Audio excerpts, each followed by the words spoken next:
How's it going, guys? It's Eclipse here, and today's video we're going to be looking at tank classes, the role that they play, and how you can identify how you should be playing in each of the various tank classes. We're going to have some overlays on screen for you to have a look at and kind of bullet point the key aspects of the tank, as well as talk over what I think you should be thinking when you are playing in game.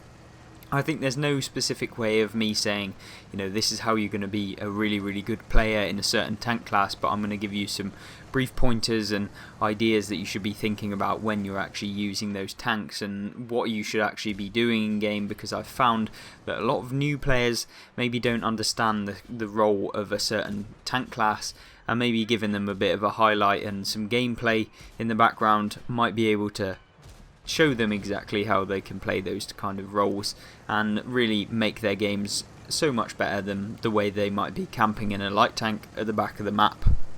Now, the first tank class that we'll talk about is light tanks.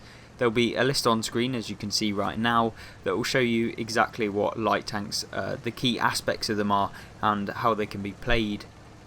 Now, the main aspect of a light tank is obviously its spotting potential, being able to use its mobility to avoid getting hit, and also using the guns that it does get. Usually they're quite rapid firing and they do low amounts of damage, but they are really good at firing on the move, tend to be anyway, and that means that you can out-traverse opponents, you can get around behind them, and you can be a proper assassin in the late game of World of Tanks console. Obviously you need to survive till the late game to be able to deal them that damage, because I find a lot of light tanks YOLO in at the start, thinking that I have to spot the whole enemy team at the beginning of the game, spotting 15 tanks, but no one can actually take any shots at them because it is the beginning of the game and that's not just possible. So what you need to do in light tanks in order to survive long enough to last to the late game is obviously put yourselves in positions where you're not going to be able to get shot. You need to make sure you're poking ridge lines in order to spot for your team, which is going to provide some opportunity for you to get assistance damage, and be very opportunistic in the fact of getting actual damage in terms of dealing damage to the opponents by making sure that you're going to be safe at the points that you try and do that. Now, obviously you can't be safe 100% of the time, and sometimes you will need to retreat or you need to advance.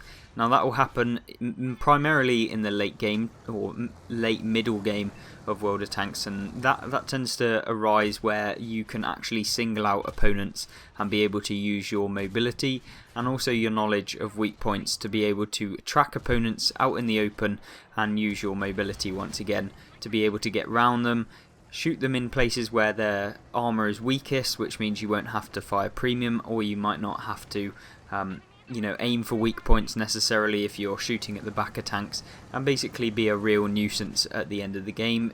At the end of the game, additionally, you can use your spotting mechanics far better than at the beginning, because obviously the enemy light tanks are more than likely going to have wasted their opportunity to spot, and they may already be taken out of the game, at which point you become even more deadly at the end, which is a key aspect of what you want to do. So remember, don't camp in your light tanks, but be very passive, be at the front lines but avoid getting hit, and just provide support to your team, because that is the primary role of a light tank. Moving on to medium tanks. Now, medium tanks are very similar in terms of the playstyle like light tanks. I guess you need to be very opportunistic, you need to focus on trying to get assistance and actual damage in mediums, but you also need to know when to be aggressive and when to push flanks and also relocate yourself to a better position. Now, in order to do this, you do need a little bit of knowledge of the game and the maps and how they tend to play out. That comes with game time and just understanding of the game as you progress throughout your career on World of Tanks. Obviously, the key thing in order to make yourself more useful in a medium tank is to put yourself in the right position. You want to be using ridge lines if you have gun depression, which you can find out in the stats page on World of Tanks console. And you can also use your mobility to be able to get into positions where you can out-trade heavies because they're out in the open, use positions that might not be available to heavy tanks because they're too slow at the beginning of the game. Get into an aggressive spot and also put damage out upon the opponents. Use your DPM that you tend to get way higher than light tanks and also way higher than heavy tanks.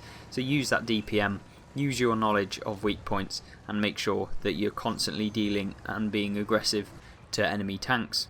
Now remember not to push too hard, because you tend to be best suited when you have heavy tanks around you, and you need to use your knowledge of your teammates as well as your tank to be able to put pressure on opponents. You want to be poking corners when you know that the opponent has fired, or if your teammate is going to take some hits, then you need to be able to trade their health effectively, and that's where mediums come in. So make sure that you do all of these things, and I can assure you that over time you will learn how to play them better, and you shouldn't be super aggressive in them, nor should you be camping at the back. It's kind of that middle ground. That's probably why it's a medium tank. You're not particularly amazing in terms of armor, but you're also not in terms of damage. You're also in the middle ground where you need to be trading and you need to be constantly putting out damage. You need to know the reloads of an opponent tank. Say if someone has a massive gun, obviously their reload's a lot longer, so you can put in multiple shots before they reload, and that is the key to success in medium tanks. Moving on to heavies. The primary role of a heavy is to support your medium tanks, as well as being the armor and being the brunt of the force, grinding out against other heavy tanks, making sure that you put yourself in a position where your armor works effectively and opponents are going to really struggle against you. Say if you're in an IS-7, for example, the tier 10 Russian heavy tank, you can get hold down and use your turret armor, then you can be a real assistance to your team. A lot of the enemies are going to be able to bounce off the turret, and they're going to have to either push to try and flank you, putting them in vulnerable positions for your medium tanks to attack. And realistically, in a heavy tank, you want to be the person on the front line. You need to put yourself not in danger, definitely in view of the enemies. You want to be up close and personal, unless you're in a game where you're lower tier and you don't necessarily have the armor to be able to work effectively against higher tiered heavy tanks. Heavy tanks tend to have it pretty easy on all maps. There tends to be an area where you can go to. It's preferably in any town area or close quarters proximity area on a map. So make sure that you're putting yourselves in positions where you're up close and personal. You want to be able to side scrape off of windows or doors or basically any building, and then use your armor to basically outtrade mediums. Mediums will struggle if you're using your armor correctly, and also you can tend to hit them back harder than they hit you one time, so make sure that if you do take a hit that you put damage back out to them, because generally the alpha damage of a heavy tank is higher than a medium tank. But don't be shooting too early, at which point mediums can shoot you multiple times before you even reload to have the potential to deal damage back to them.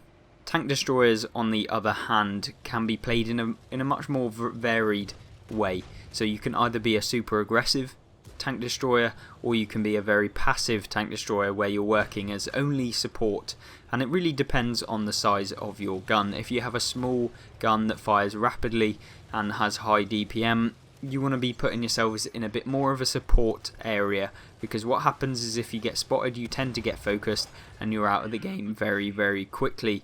Now if you have a high alpha gun, you can be a little bit more aggressive, poking corners where you know that you're going to come out on top, because you can take one shot of damage but deal twice or three times the damage of the opponent's gun caliber or gun damage, which means, say if a person is to shoot you for 240 damage, you might be like, well, I can take that 240 damage but deal 750 back to them, which means that you're well off in that situation, and you should actually use the advantage that you have to be able to put that damage out. And then you can pull back around the corner before they reload. So that's the sort of play styles you need to be. Either you're staying at the back, being support, getting in shots when you can, tracking opponents, putting them in place and just dealing damage consistently, or really pushing that aggression onto the opponents, playing like a super kind of aggressive heavy where you take a hit but deal a lot of damage back to them. Say if you're in something like an ISU 152 at tier 8, you can take a hit from a T44, but then you can deal a hell of a lot more damage than he deals to you in one shot, and therefore it is viable for you to do so. Remember, you can't be too aggressive, especially if there's multiple opponents in front of you. You don't want to be pushing into 4 opponents where, yes, you might be able to do more damage than one tank, but if you're going to get hit 3 or 4 or 5 times by enemy tanks, it's not worth it, and you should pull back and wait and relocate. And the final class being artillery. Obviously, you don't really need much of a guide or as to what they do. They basically just one-shot tanks from the back of the base across the map, and they really don't take a lot of skill to be able to use.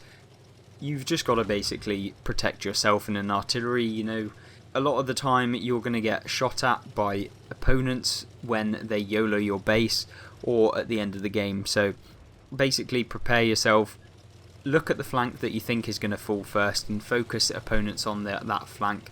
Making sure that you survive the game is the key thing.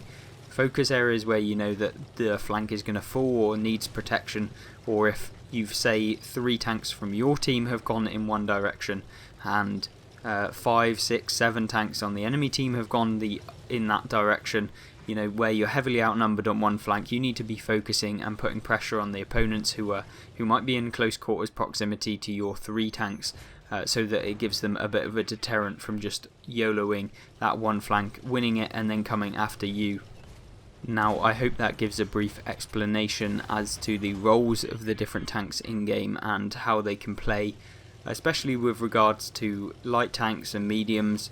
I find a lot of the time some tankers are staying way back in those sort of tanks and not using them to the best of their ability, and I thought maybe just giving an overview as to what each tank might do in game or should do will give you the incentive to try new things and actually have better games overall. I've got a few guides on the channel as to different tank classes. I've got one on screen right now on the left which should help you with light tanks.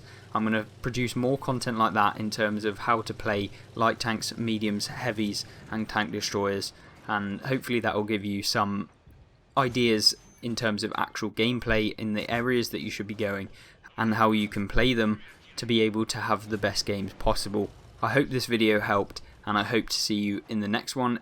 Make sure to check out some other content on the channel and be sure to subscribe to the channel to stay up to date with news, videos, gameplay and also reviews and guides and stuff like that on the channel. Other than that, I hope you have a good rest of your day and I hope to see you in the next one. Goodbye.